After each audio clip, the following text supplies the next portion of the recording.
I want to turn now to Chicago, where workers at the Republic Windows and Door factory occupied their plant in December after the plant's owners gave workers just 3 days' notice of the plant's closure. This is an excerpt of a documentary produced by the workers' union, United Electrical Radio and Machine Workers of America. They gave us like an hour, more or less. They came and said, okay, time, you have your papers, now go. That's when we said, no, we're not leaving. This is where we're staying. So we decided, we just said, well, hey, we're going to stay here until, you know, y'all give us some better answers than this. This is a group ready for a fight. We put it to a vote, and workers decided that they will be staying in the plant for the remainder of the weekend. More than 200 of Republic Window and Door's 300 union workers are staging a sit-in of sorts until they get what is legally owed to them. The union says company officials told employees they were closing shop because Bank of America would no longer extend Republic a line of credit. Bank of America wouldn't confirm that due to confidentiality concerns. Workers say the fact that Bank of America received $25 billion in the federal bailout makes this even more unacceptable. I'm going to stay until the end. If they told me I have to leave, well, if they have to arrest me, you're prepared to be arrested. I'm prepared to be arrested if it's necessary.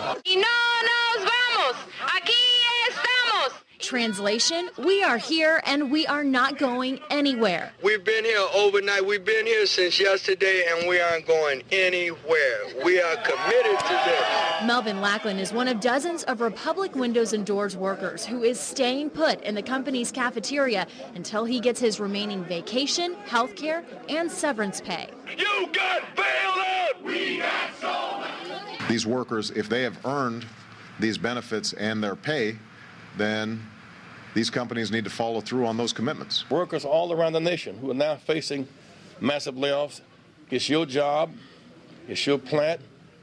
Stay there and fight for them until justice comes, and justice will come. What I saw inside was that people were very excited. They came to me and they said, Rosie, Barack Obama said that he's impressed with us. And we're so happy to know that the people on the outside hear us and we have their support. And all that support that we got, it made us stronger. And it made us realize we had to stay. We couldn't give up the fight, and we would keep fighting until we won. Bank of America, it struck a chord in me because the first thing that they said was, remember, we are an organization that's here to make money. That was the first thing that they said. You're here to make money. Okay, then wouldn't you make more money by keeping us open? You know what I'm saying? You would think, I mean, because we didn't need a whole lot of money. We needed money for day-to-day operations.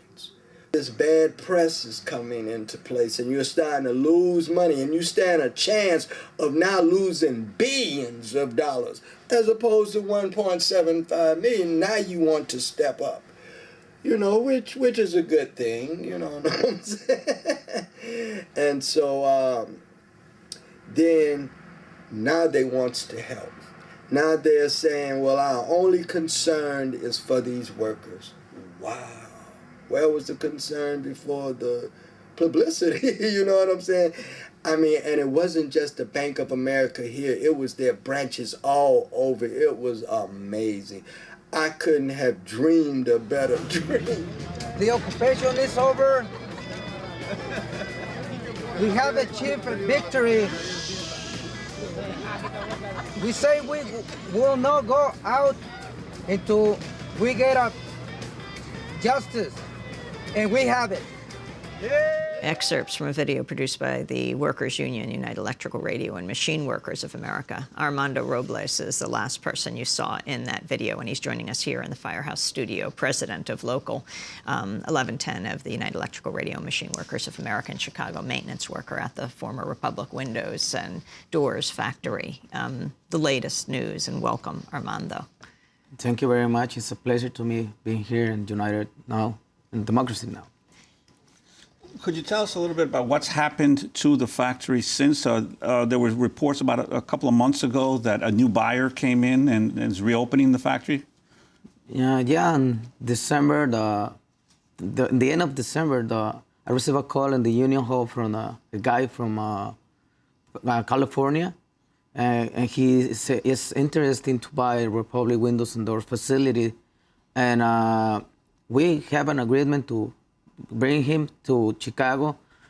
We show the company, and we introduce him to the government and the bank to start dealing to the possible buying.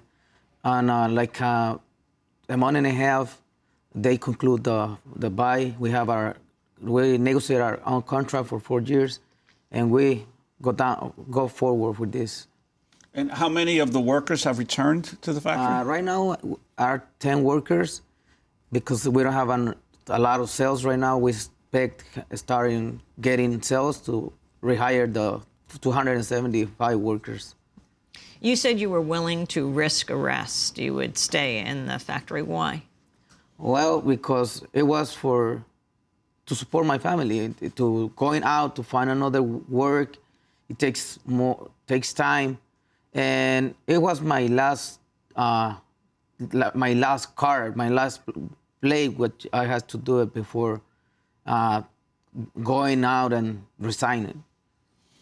Were you surprised by the enormous support you got from around the country and the enormous attention that the sit-in generated throughout the United States?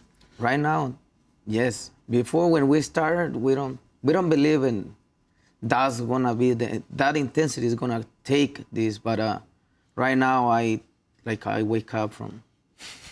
It's been a bit of a dream, hasn't it? Yes. Have you been in touch with the Hart Marks people, the factory that made the suits for Barack Obama and his tuxedo that is being closed by the TARP bailed out Wells Fargo?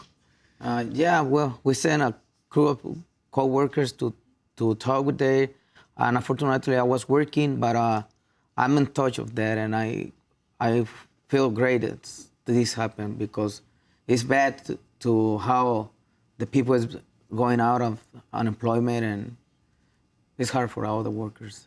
There's something going on in Chicago, you guys. And it's powerful to have two examples in one city, because it's powerful what the Republic Windows and Doors workers did. Now, Serious Materials workers, I guess. Is that what you're going to be called? That's the new company. Maybe they'll have a new name. But so many of the worker struggles that we've been seeing around the world in this moment of crisis have been for people to just get their severance pay. Because all of these factories are closing abruptly. Companies are using the crisis as an excuse to shed jobs and to close facilities. And so much worker energy has been mobilized just to get the last paycheck. But what happens to those people after that? What the Republic Windows and Doors struggle shows, and what all of these recovered companies in Argentina show, where they're actually worker run, is that the next phase is far more important. How do we get to there, where the jobs are maintained, or even that the workplaces become democratic in the process of being saved from bankruptcy? Because it's one thing to get one last payout, and spending a week in Detroit, it's devastating how many people are fighting the last great fight of their working lives in order to get another 3 months of what they were owed. What happens after that? So these struggles need to go forward to not just, getting the severance, preserving jobs and creating jobs. Because worker-run enterprises are so much more efficient without CEO salaries, stupid marketing campaigns, and other executive gambling and derivatives and everything else, that worker-run factories and businesses are actually much more profitable and can afford to employ many more people. And what has happened to the rest of the workers? You say about 10 now have returned to the reopened factory. What about the other 230? How are they faring, or how have they fared in the last few months? Well, they got a hope, but in the meantime, it's desperate outside. They try to look work and outside, and it's kind of words, because they go through some factories, window factories, including those factories has some former supervisors from the Republic, and they knew the workers. So when these workers comes to these factories and ask for employee, they said, you know what, we know you have experience and all the skills you have, but because the economy is real bad, we can't hire you as the minimum wage. So it's terrible, including the people that know they're treating that way the workers. And well, probably it's the economy, but in the meantime, probably they abuse from the workers. Well, we want to thank you, Armando Robles, for joining us, President of Local 1110 of the United Electrical Radio and Machine Workers of America in Chicago, maintenance worker at the former Republic Windows and Doors factory, and Avi Lewis for bringing this to our attention. When we come back from break, Naomi will come back along with the story of what happened in Argentina, the documentary that Avi and Naomi did called The Take. This is Democracy Now!, democracynow.org, The War and Peace Report. We'll be back in a minute.